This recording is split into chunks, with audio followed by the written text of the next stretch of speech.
Live from Washington, it's the Inside Scoop, with all the news the government does not want you to know. Now here's the host of the Inside Scoop, Congressional Attorney Mark Levine. Good evening, America. Washington, it's the Welcome to the Inside Scoop. Imagine you lived in Laredo, Texas. Kind of a dusty little town, not a town that most Americans have even heard of. If they do know about it, they know that it's next to the Rio Grande, next to the Mexican border. Anyway, imagine that you live in Laredo, Texas, and there's an election in Mexico. Now, the Mexican government has had corrupt presidents for years and years, and that actually is true. There is a lot of corruption in Mexico. So they have an election, and 44% of the people vote for an anti-American government. Now, they may be voting for the government to get rid of the corrupt current Mexican government. But in any case, they vote for a government that's anti-American, that's dedicated to what they call the destruction of the imperialist American regime. And they start shooting missiles into your city. Now, your city's Laredo. It's a poor, dusty city. Sorry if you're from Laredo. I assume it's dusty. I may be wrong. But the missiles come, and one of them hits your child's school, and one falls in the courtyard of a hospital, and another one hits your neighbor's home. And they keep coming. More and more and more, until you have 40 missiles a day. 40 missiles a day. That's 2 missiles an hour. Every half hour, you or your child might be hit, or one of your relatives across town. Every half hour, an explosion. You appeal to your government, the United States of America, but they do nothing. They condemn the attacks. They urge people to stop the attacks. They try to negotiate to prevent people from attacking.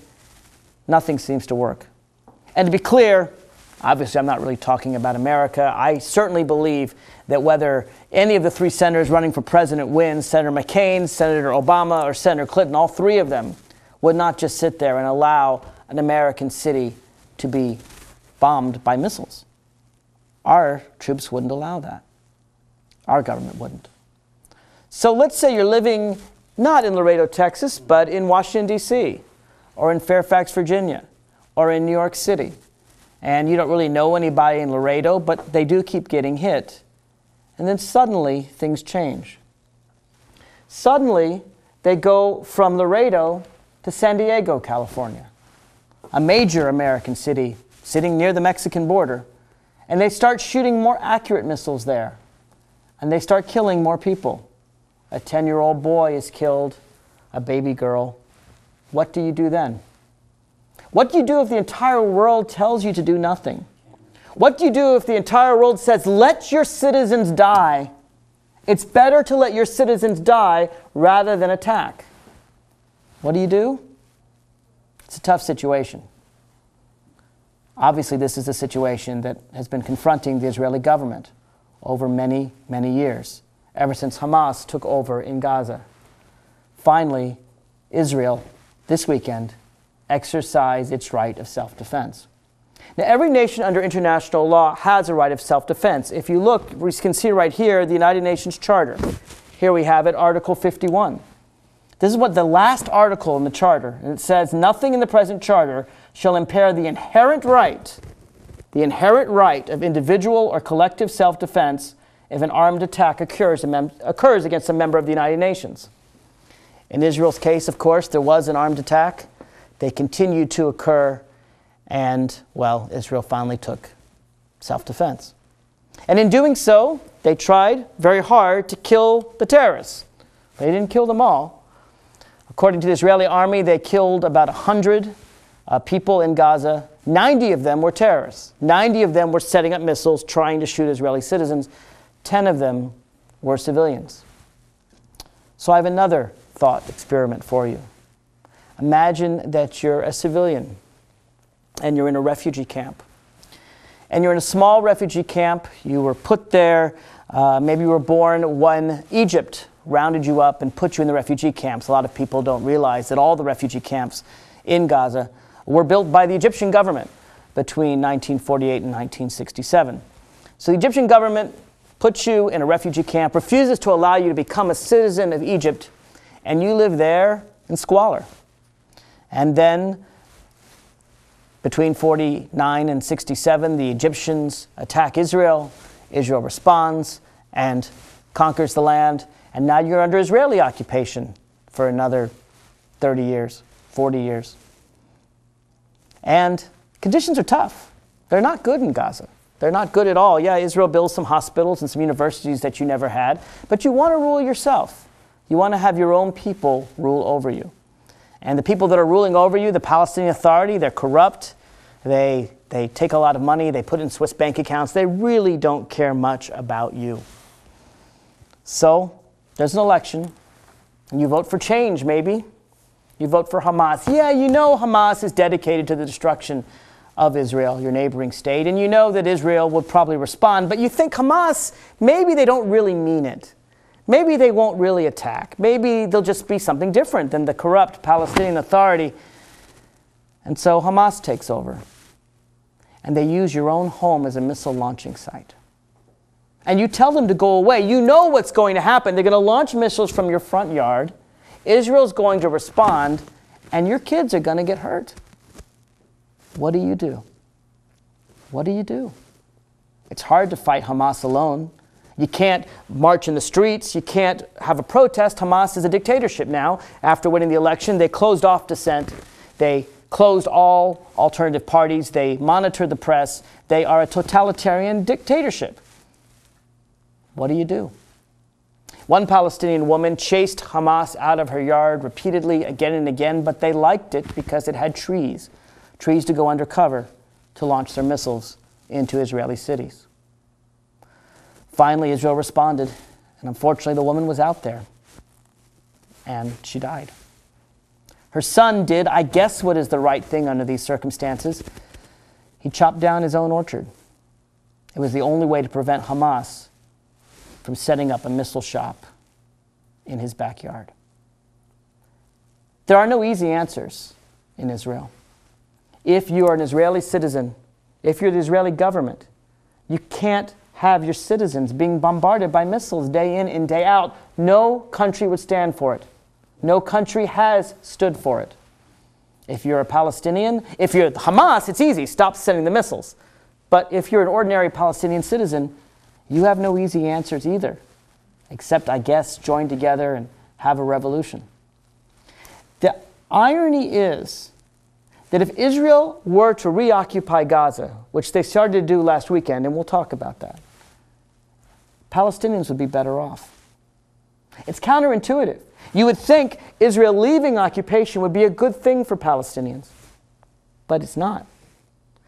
Palestinians did better. They had better economic security. They had better physical security when they weren't ruled by a totalitarian government. Yes, Israel had checkpoints.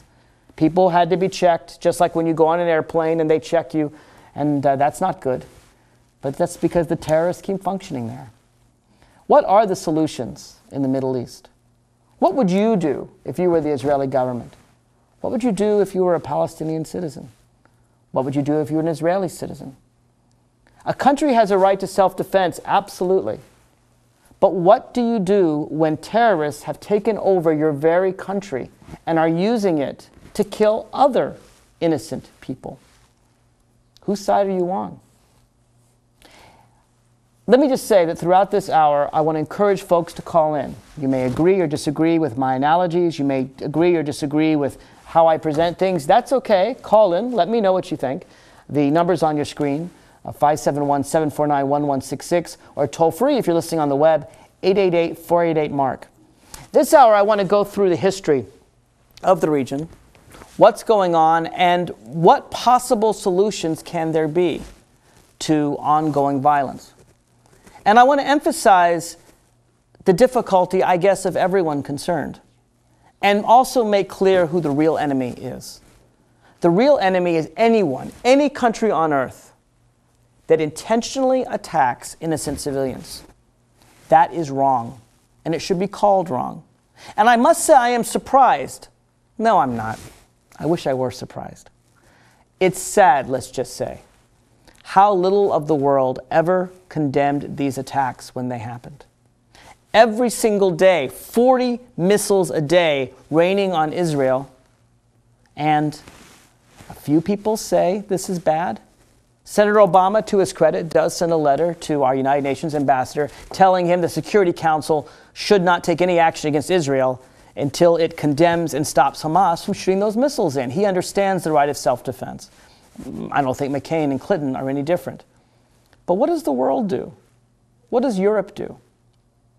European countries have this strange idea that they are allowed to have self-defense.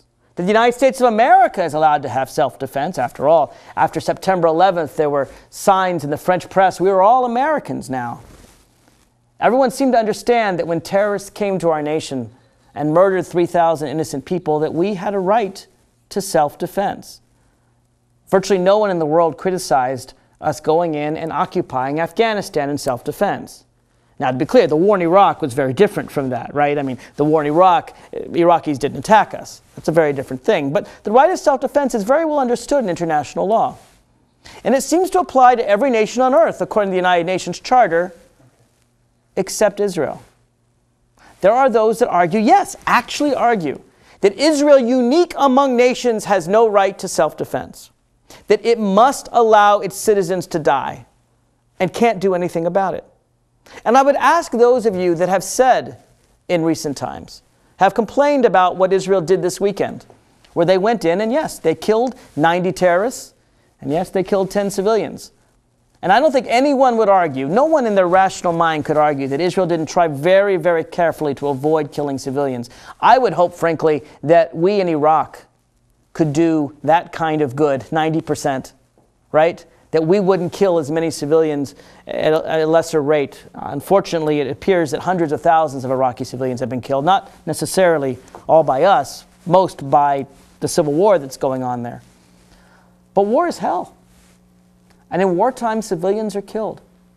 And so let me be clear that I urge Israel to act in the most responsible manner and do everything they can to minimize civilian casualties.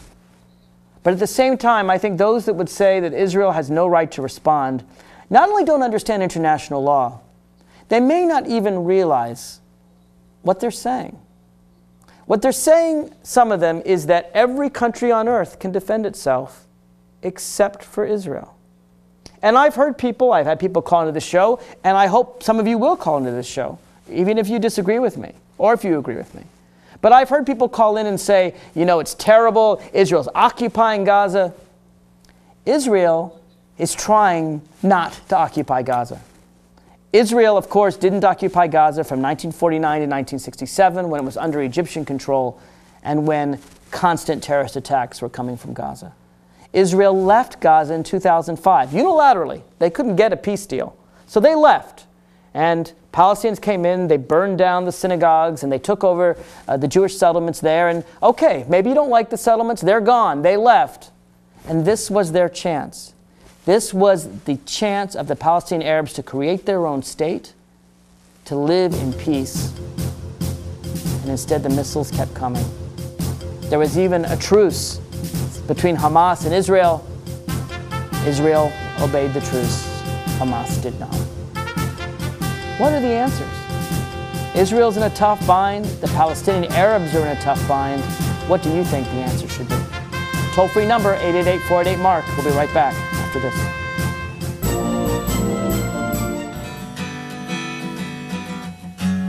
How far would you go to help someone? Would you go to the end of your driveway? Would you cross a street? Would you cross an ocean?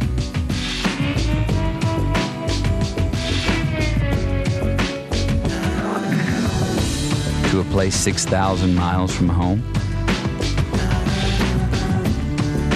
And how long would you go?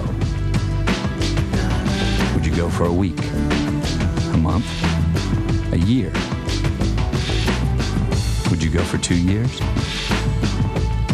Would you go if you could use your knowledge to teach someone, and in the process, maybe learn something yourself? Life is calling. How far will you go? Peace Corps. James, don't forget your helmet. Will do. Not a helmet. Your bike helmet. Oh, okay. Hi, I'm James Thrash with the Washington Redskins. On the football field, a helmet is an important piece of equipment. I also wear another helmet that's just as important. A bike helmet. It's the most important piece of equipment you'll have the next time you're out on your bike. Wear yours and make sure your kids do too. Safety first with the Skins. Monica and her friends want you to know that you should never get near a dog when it is eating, playing with a favorite toy, or sleeping. It's really important to make time for exercise and games and keep your dog's vaccines up to date. Never leave a dog in a small, confined space. This can make dogs aggressive like Monica. If you follow this advice, you and your dog can play safely and happily together.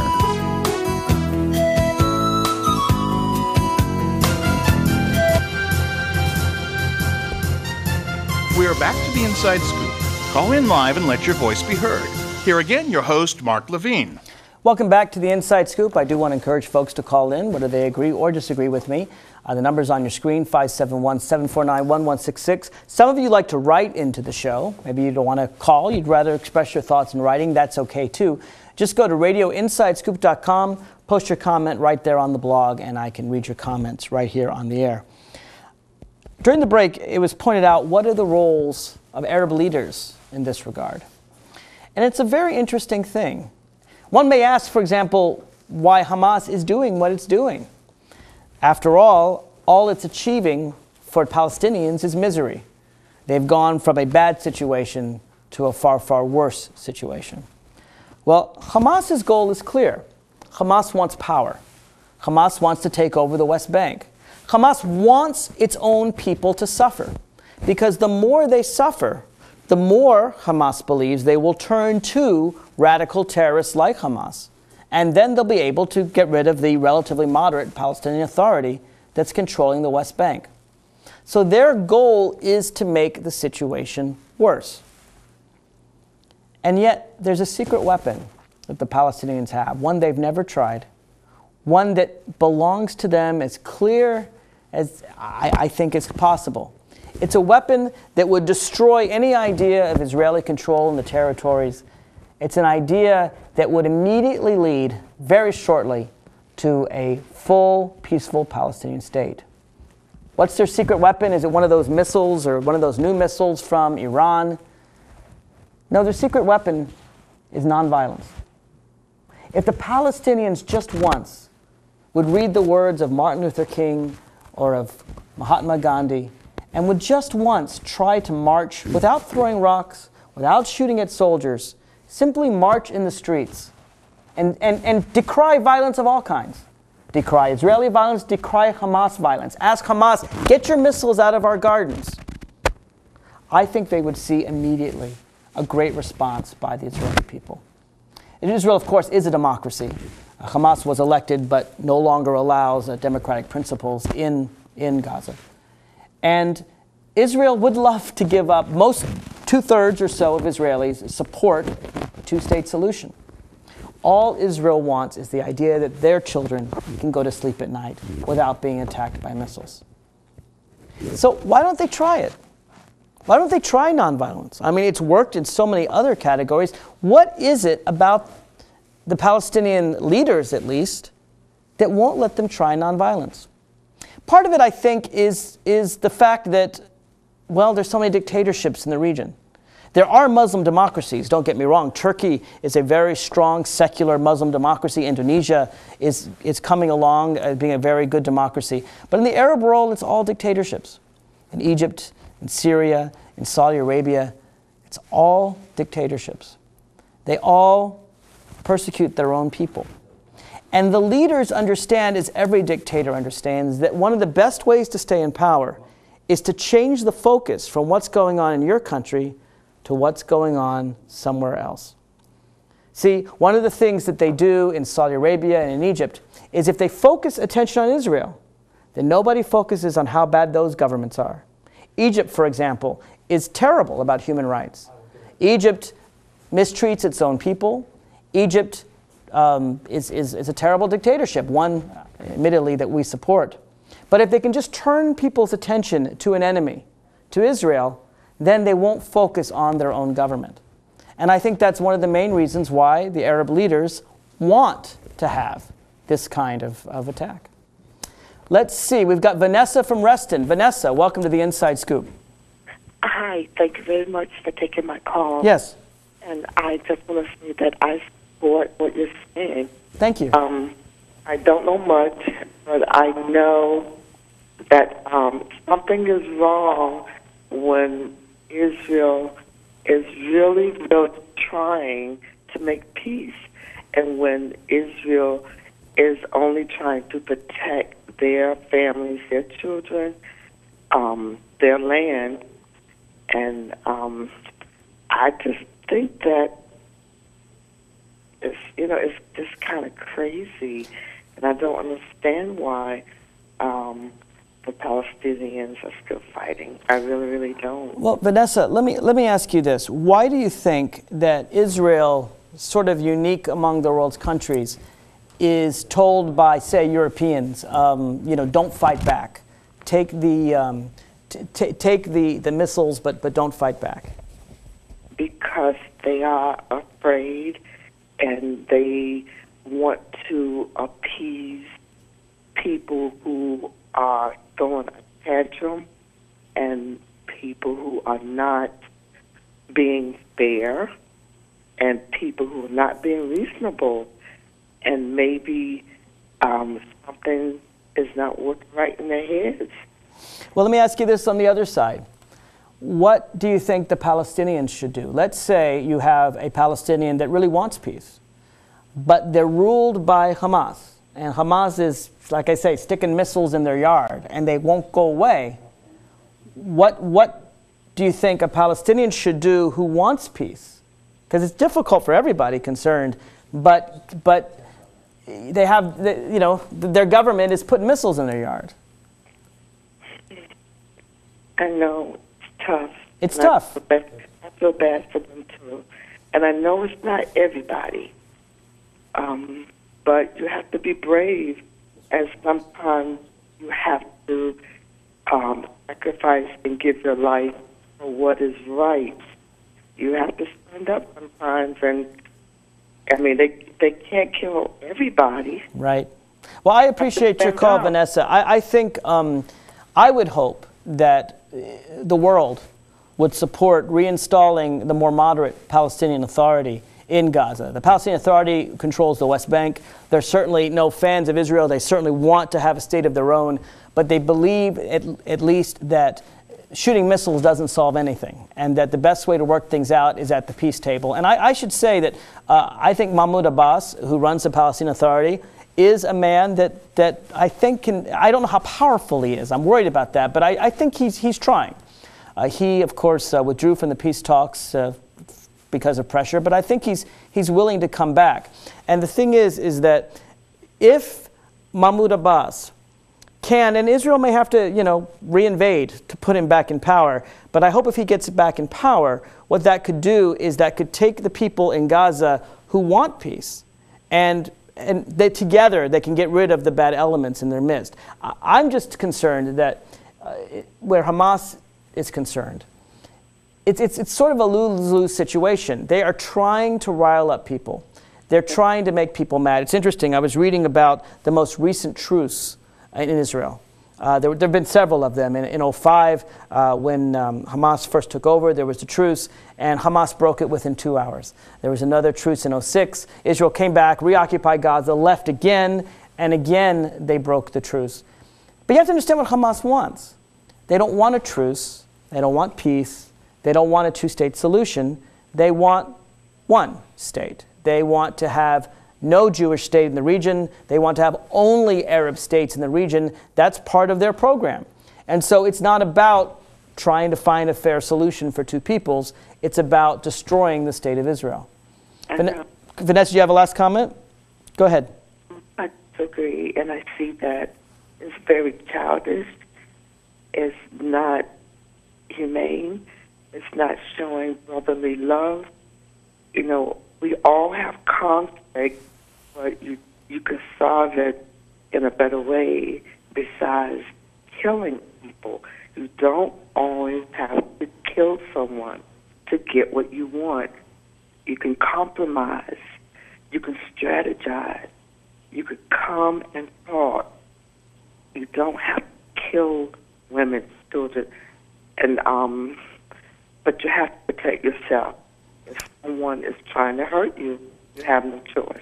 Well, thank you, Vanessa. I really do appreciate your call.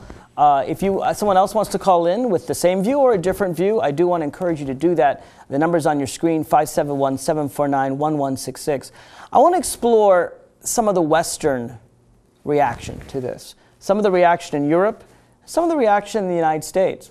The Methodist Church in the United States, generally a very liberal, tolerant church, is considering a resolution to divest from Israel. It's really kind of a surprising thing.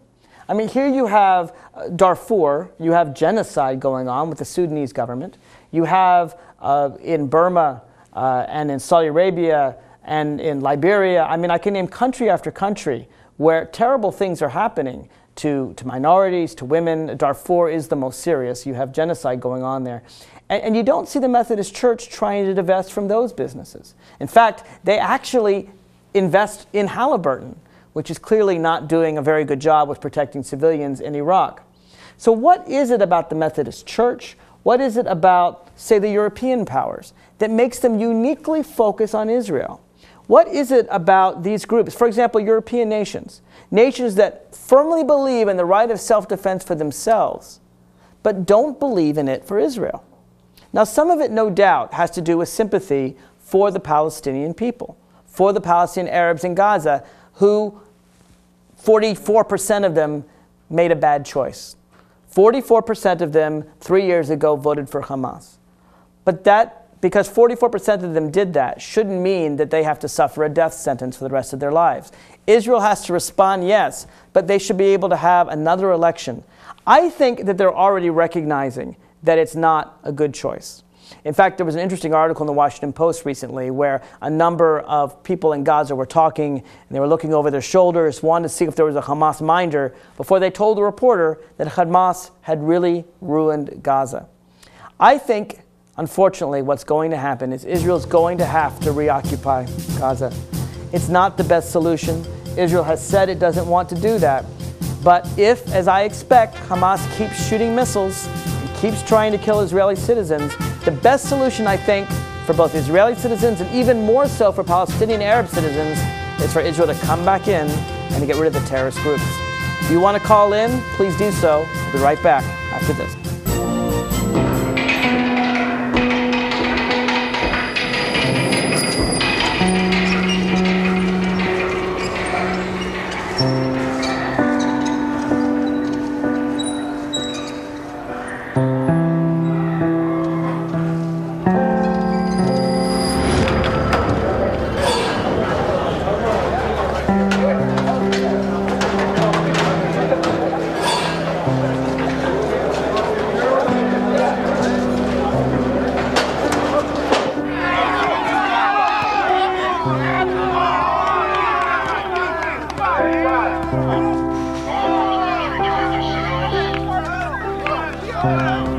Go to jail for a gun crime, and your family serves a sentence with you.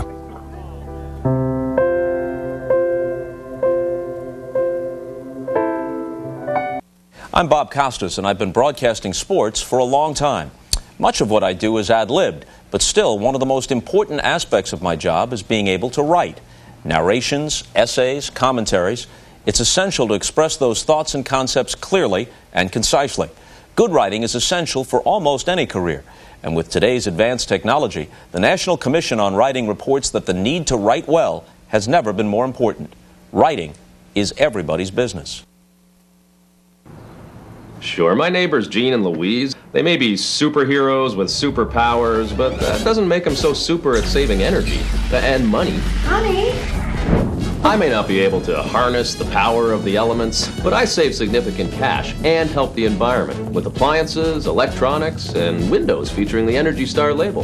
So discover your own energy-saving superpowers. Go to ase.org/consumers. Mom, Dad's making fondue again.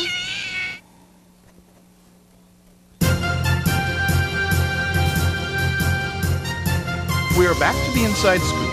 Call in live and let your voice be heard. Here again, your host, Mark Levine. We often hear that the war in the Middle East is going on and on and on forever. And I think at the heart of it is that you have people with real grievances. And also you have people that are encouraged to have grievances. And there is a difference. Obviously, there are Palestinians in refugee camps. And some of these refugee camps are miserable, particularly in Gaza. And part of it, I think you have to go back and understand how this situation happened.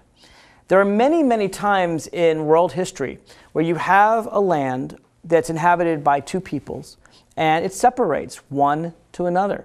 For example, Pakistan and India were all part of the British Empire.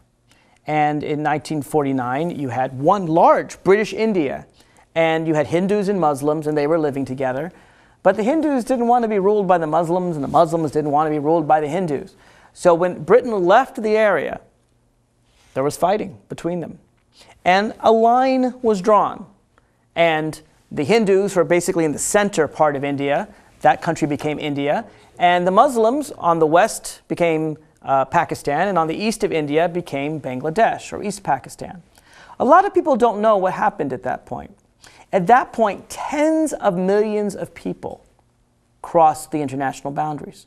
You see, there were tens of millions of Hindus who were in Pakistan and Bangladesh and didn't want to be ruled by Muslims. And there were tens of millions of Muslims that were living in India and didn't want to be ruled by Hindus. And so these refugees left their countries, and Pakistan and Bangladesh took in tens of millions of Muslims. India took in tens of millions of Hindus. And there's still problems between India and Pakistan. Of course there are. I don't want to say that they're not. But at least there are not refugees. The people there have homes. The same situation happened in 1948.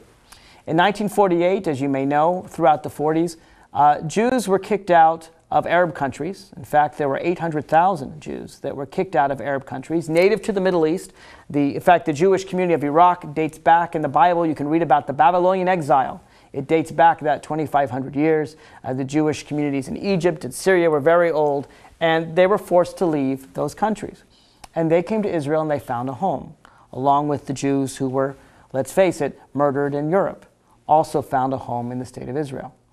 In the Arabs that were living there, many of them left as well. Now, there's some argument about that. Certainly, the Arab League encouraged them to leave. You had, for example, the head of the Arab League talk about a great war of extermination, and they wanted everyone out of the way so they could just kill everyone in sight. Some, no question, left because of fear, because they didn't want to live under a Jewish state. The ones that stayed, they became Israeli citizens. And in fact, of course, the Arabs of Israel have equal rights today. But those that left were not allowed to become citizens of the countries that they left. You may know that in 1947, the land of the British Mandate of Palestine was split by the world into a Jewish state and an Arab state. The Jews accepted the Jewish state. The Arabs did not accept the Arab state. Egypt came and invaded and took over the southern part of the Arab state. Transjordan, which was trained by the British, came in and took over what became the West Bank. So there was no Arab state of Palestine because Egypt took over Gaza and Jordan took over the West Bank. But here's the surprising thing. Instead of taking the refugees into their countries and making them part of their own, as India took over the Pakistani Hindus, and Pakistan took the Indian Muslims, and Israel took the Arab Jews, the Arab countries refused to accept the Palestinian Arabs as citizens. They could not become citizens of any country. Today, only Jordan allows Palestinians to become citizens. And even their children can't become citizens. Even their grandchildren can't become citizens. It's an interesting thing that Arabs uniquely discriminate against Palestinians in a way they don't discriminate against anyone else. Why? Why? Do Arabs uniquely hate Palestinians? Is there something about Palestinian Arabs that Egyptians hate, and Syrians hate, and Lebanese hate, and Saudis hate? I don't think so. I think they want Palestinian Arabs to be miserable because that leaves more pressure against Israel. And then they fight against Israel. And then, again, they don't focus on the dictatorships and the misery in many of these Arab countries. So it's all very purposeful. The Palestinian Arabs, unfortunately, are pawns in a larger game. One as much caused by the Arab League as it is by the State of Israel. There is a caller who wanted to write the questions down and have it take it off the air, and asked if I think that Hezbollah will try to open another front from Lebanon to ease the pressure on Hamas. Ooh, boy, that's a tough question and a very hard one. As you may know, when Hamas kidnapped an Israeli soldier and took him, and Israel responded into Gaza, you had Hezbollah also attack in the northern front, and they have much more deadly missiles, and they were hitting Israel's third largest city, Haifa. It would be as if missiles landed not in Laredo, but in Chicago. Imagine Chicago being under regular attack. And Israel came in to fight them back. And what's interesting again is the world reaction. The world condemned not Hezbollah for attacking Israel's third largest city of Haifa and trying to kill civilians there. The world condemned Israel for fighting back fiercely. It's a very strange thing. And so what happened? The Security Council met and they passed a resolution. And the resolution said, Israel, you have to stop fighting. And in return, we, the world community, we, the Security Council, promise to disarm Hezbollah. And there's a Security Council resolution that requires peacekeeping forces from the United Nations to come in there and disarm Hezbollah. And the Lebanese government is required to disarm Hezbollah. And is Hezbollah disarmed? No. No, the world didn't keep their promise. Hezbollah now has as many arms as they ever had before. So why is it that the world never wants Israel to fight in self-defense, but at the same time allows Israel's enemies to arm themselves? Think about that. I have to say that I don't think that's because of America. I actually think that America, whether Republicans or Democrats, 95% of Congress, 95% of Americans understand the right of self-defense. They feel bad for Israel. Many believe there should be a two-state solution, but many understand the right of self-defense. No, I think the problem is in Europe, largely in Europe. I mean, there are dictators all over the world that can do whatever they want, but I think in Europe you have countries that very much depend on Arab oil, and also countries that perhaps feel bad about their own role in the Jewish Holocaust. And if they can just blame the Jews for problems, then maybe they feel a bit better about what they did. In any case, Hezbollah is rearmed. And the question is, do I think Hezbollah will try to open another front? I certainly hope not. But if they do, I think Israel has to fight back and fight back hard. And I guess I have to say the world be damned. Now, that doesn't mean they have full right to go after civilians. They should go after military targets. But what do you do? This is a really difficult moral and philosophical question. What do you do when someone shoots at you and holds a child in front of them? What do you do when a terrorist tries to kill you and puts a civilian in front of them? That's how these people fight. And it's a very difficult situation.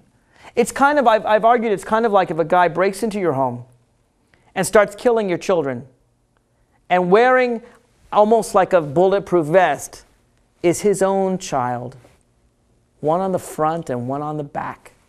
And you can shoot him, and you can kill him, and you can stop him from killing your kids, but to do so, you have to kill his own kids. What's the answer? What's the moral answer? International law, it's shown by United Nations, Charter 51. International law says that yes, you have a right to self-defense. And while you should do everything you can to avoid killing civilians, if you have no choice but to kill civilians, you've got to fight back. Because if you don't fight back, what does that do? It encourages aggressive nations to put their missiles in civilian sites, which is completely against international law. And yet the world community isn't condemning Hamas for their missiles, isn't condemning Hamas for all the damage they do to Palestinian citizens. I want to know why Arabs are not rising up and condemning Hamas. They are doing so in secret, in quiet waves.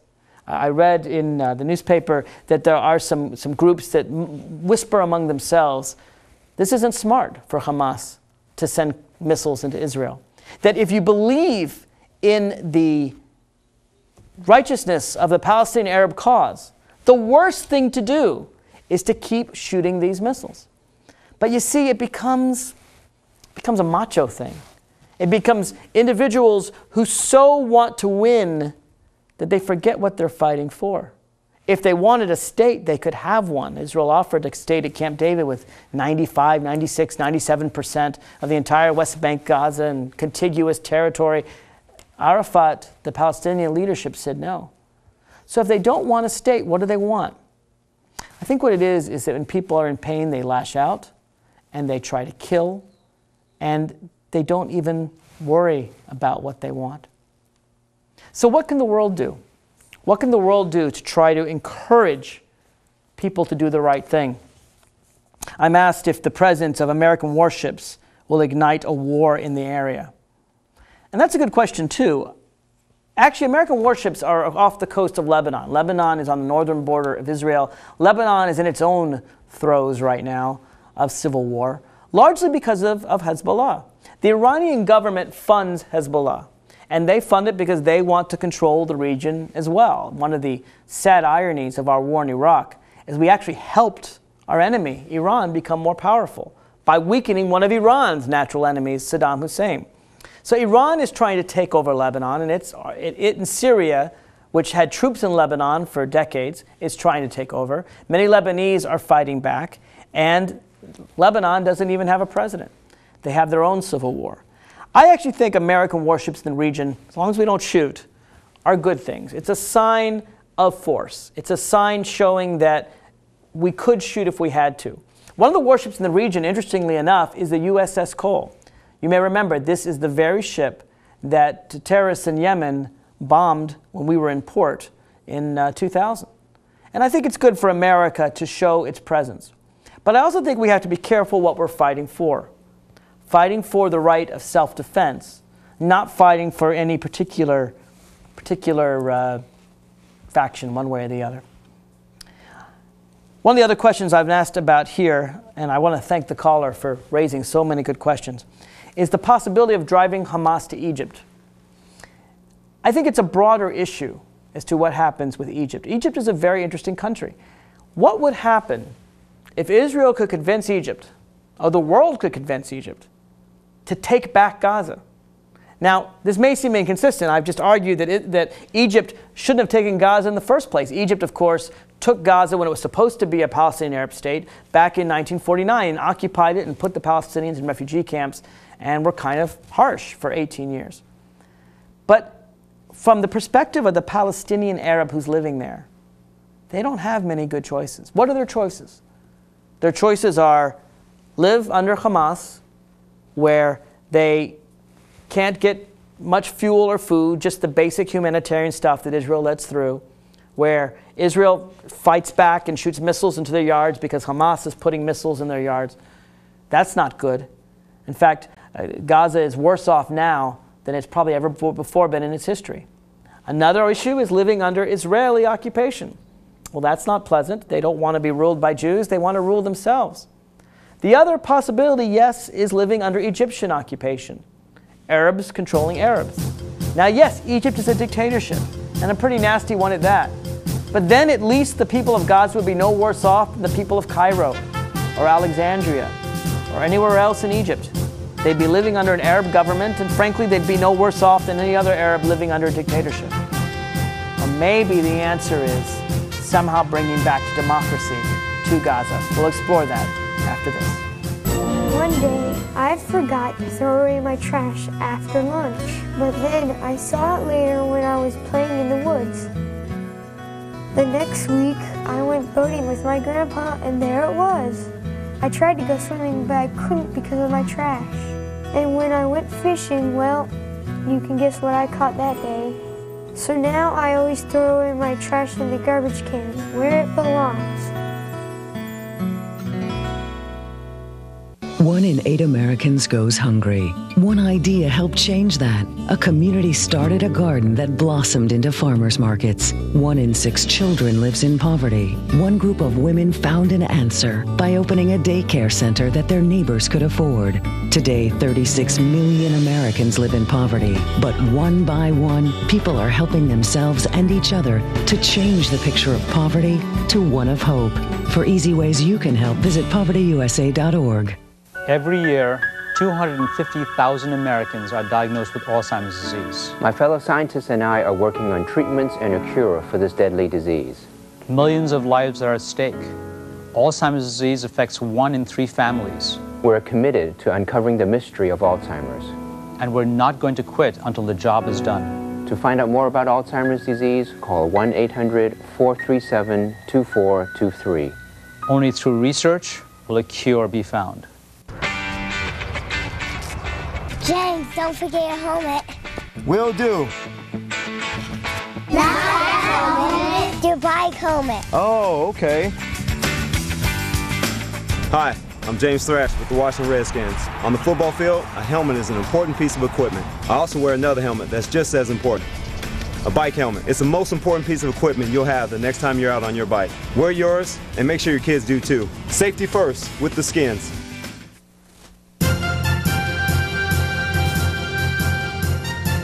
We're back to the Inside Scoop. Call in live and let your voice be heard. Here again, your host, Mark Levine. Welcome back to the Inside Scoop. I'm talking about the situation in Israel and Gaza. There's still time for you to call in if you want to, agree or disagree. It's easy to do. Pick up the phone, dial 571-749-1166. If you're listening on the web, it's toll-free, 888-488-MARK. The Israeli government invaded Gaza on Saturday. They stayed on Sunday, and today they left. It was a limited operation. In doing so, they killed, according to them, 90 different terrorists. According to Hamas, they only killed 50 terrorists. But whether you look at the Israeli numbers or the Hamas numbers, and I frankly am more likely to believe the Israeli numbers, a number of them were killed. And some civilians were helping in the process. Israel describes a satellite picture they have of a man with a donkey cart who rolled up in a wheelbarrow, and covered up was not the smaller Qassam missiles, the ones that hit Sderot, the town I compared to Laredo, Texas, but the larger Grad missiles, the missiles that came from Iran, the missiles that hit the larger Israeli city of Ashkelon, the one I compared to San Diego. And there's an elderly man, and he's, 65, 70 years old, and he is bringing it in his donkey cart. So this man is as much a terrorist as the people who are shooting the missiles. So what is the answer here? A senior Israeli official described the situation bluntly. I have the quote on my website. He said, "This very limited Gaza operation was intended to show Hamas what could happen, what you may call a prequel," the senior Israeli official said. "If they decide they've seen enough and stop the rockets, if they get the message, then we may get into a period of quiet. If they continue to fire the rockets, then there will be more operations like this one or worse." So here it is. Here's the prequel. Do you think Hamas will stop? I don't. I don't think most people in the region think they will. Because again, Hamas is not out to help the Palestinian Arab people any more than the Arab countries are. Hamas wants them to be miserable. The Arab countries want them to be miserable. They want them to be miserable because they want them to fight against Israel. And if they're happy, if they are taken in as refugees, if they're allowed to become citizens, then they won't continue the war. So it doesn't help them. So what can they do? I think what they need to do is, and they may have to do it in secret, is work to support the existing Fatah groups that are already there. Now, admittedly, this is very dangerous. If you are Fatah, which is the group led by Mahmoud Abbas, and you live in Gaza, you're subject to arrest, you're subject to prison, you're subject to torture. It's a very dangerous thing. But if the Palestinians themselves can overthrow the Hamas government, then I think there may be a chance. And actually, I think that Israel and Mahmoud Abbas could work together to make that happen. Abbas does not have the power to overthrow Hamas, but Israel does. Israel, I think, needs to reoccupy Gaza. Not because it wants Gaza, not because it wants some greater Israel. There should be no settlements there. But reoccupy Gaza in order to help Mahmoud Abbas exert control. I think now that the 44% that voted for Hamas, and in the election, 44% voted for Hamas, 42% voted for the Palestinian Authority. So it was a very, very close election. I think those 44% regret their move because they see that they have no more jobs. They have no more food, not much food on the shelves, just basic humanitarian goods that Israel lets in. They don't have fuel anymore. They spending all their money Life is miserable in Gaza. Let's face it, it's terrible. There's no question about it. So maybe they be ready to be ruled not by Israel, but by their own people. And my hope, frankly, is that a third party develops. Because I know that Abbas and the Palestinian Authority is corrupt. I know that. They at least are not trying to kill Israelis most of the time, but they are corrupt. There should be a third way, a third party. One of the things that I was really impressed recently with was the election in Pakistan, where you had a strong majority of Pakistanis stand up against their dictator Musharraf, stand up against Islamic theocracy, and at the same time support a democracy. And I don't see any reason why that can't happen if the world supports it. But when the world says, Israel, don't fight back, when the world says, Israel, don't do self-defense, when the world says, Israel, don't reoccupy Gaza, what would they have Israel do? Would France not respond if Paris were being hit, or even Marseille? Would the United States sit there if missiles were going into Laredo or San Diego? Would we sit still? I would suggest to you that no country would sit still. Certainly none of these European countries. Now, can Israel drive Hamas to Egypt? One of the questions that I've been asked here by my very well-informed caller. That's tough, because many of them are natural to the area, and listen, Egypt won't take them. Egypt doesn't want them either. Israel, I think, has to work with either Mahmoud Abbas or Egypt or both. Heck, they could divide it if they wanted. And put either Egyptian control or Abbas control over Gaza. And hopefully encourage the people to say, look, you can vote for any government you want. If you don't want corrupt Hezbollah, you can vote for Hamas. You can have a complete democracy with one condition, and only one condition. Stop trying to kill Israelis. It's not that difficult a condition. When you think about it, it's the kind of condition that we imposed on Nazi Germany. We said, we're going to occupy it. You can become a democracy. The only thing you can't do is take up arms against your neighbors. Now, given that Europe has gone through this very crisis, why are they opposed to Israel doing the same thing? To reoccupying the land, putting in, saying you can vote for however you want, just stop killing us. I've said before, the real secret is nonviolence. The last question I was asked is about the Iranian president and his visit to Iraq. The Iranian president, Mahmoud Ahmadinejad, is a very interesting character, mostly because he's not in control. Sometimes he reminds me of Ann Coulter because he spouts off a lot, but he's not really in charge. Mahmoud Ahmadinejad is a figurehead. In fact, the election in Iran turns out to be a fair election, but the theocratic rulers only allowed two people to run, him and Rafsanjani. Again, Rafsanjani was corrupt, so the people voted for the unknown, which was Ahmadinejad. Now, he's a nut. He's a dangerous nut, but he's not in charge. The real power is Khatami. And I think that we can work around Ahmadinejad. I think the best thing to do for that man is to ignore him. I firmly agree with Senator Obama's idea of negotiating with the government of Iran. But I'll tell you where I disagree with Senator Obama. Instead of negotiating with Mahmoud Ahmadinejad, Obama should ask to negotiate with the leader, Khamenei, the Ayatollah, the real one in charge of Iran. Because Ahmadinejad is just a figurehead, and he likes getting a lot of attention. And he should meet with him in secret. It could be face-to-face. It could be via phone call.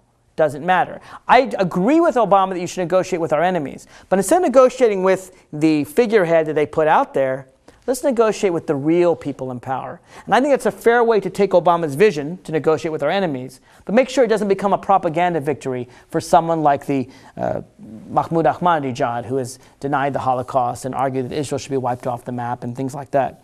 Look, all three presidential candidates, Obama, Clinton, and McCain, all agree that Iran should not have nuclear weapons and that Iran should not allow to become the threat that it is. And I should say this. I have met many, many Iranian citizens, ex-Iranis, Iranian Americans, and most of them are very good people. Most of them do not respect their government. Most of the Iranians in Iran don't like their government. Again, it's a dictatorship. The interesting thing is that when the Iranians elected a freely elected leader who was relatively moderate, frankly, Khatami, we did nothing. The Bush administration did nothing. Here was our chance to take the elected leader and to promote him over the Ayatollahs in charge, and we didn't negotiate when we could have.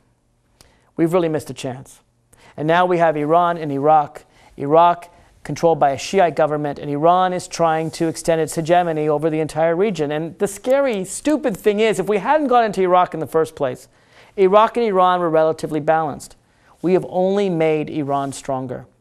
So I think we have to, in order to fight against Ahmadinejad, we have to encourage democracy throughout the region, but peaceful democracy. I think we can have one position for all peoples in the region, and that position is really very simple. No intentional attacks on your neighbor, unless it's in self-defense. No intentional attacks on civilians, and we should promote democracy. But the kind of democracy where people are not hurting other people. It's really not that hard. It goes back to the golden rule, I guess. I think the great majority of Muslims and Christians and Jews all over the world are not out to kill each other. I know there are disagreements. There was and is a negotiation between Prime Minister Ehud Olmert and Mahmoud Abbas. There are definitely Israelis that oppose peace talks as well. There are Israelis that want a much larger Israeli state. Here's the trick. Here's the trick to harm those that want greater Israel. There's an easy way to abolish their concerns. All the Palestinians have to try is nonviolence. Hamas helps those on the far right of Israel that want to keep all the land for decades and decades, because Hamas is ensuring there will be war for decades and decades. But all it takes is one Palestinian leader to be like a certain Jewish carpenter 2,000 years ago, to come up and to talk about nonviolence and to say we have differences, we need to discuss them, but we need to stop killing each other. Golda Meir once said, the only time we'll have peace is when the Arabs love their children more than they hate ours. Right now, the Arab leadership is not doing any good for the people in the Palestinian territories. Hamas is not doing any good for them there. The world needs to condemn Hamas. And if Israel has to reoccupy Gaza, they need to support that, not just for Israel, but for the Arabs there as well. Hope you've enjoyed tonight's show. If you want to know more information about the Inside Scoop, check out radioinsidescoop.com. This is Mark Levine signing off.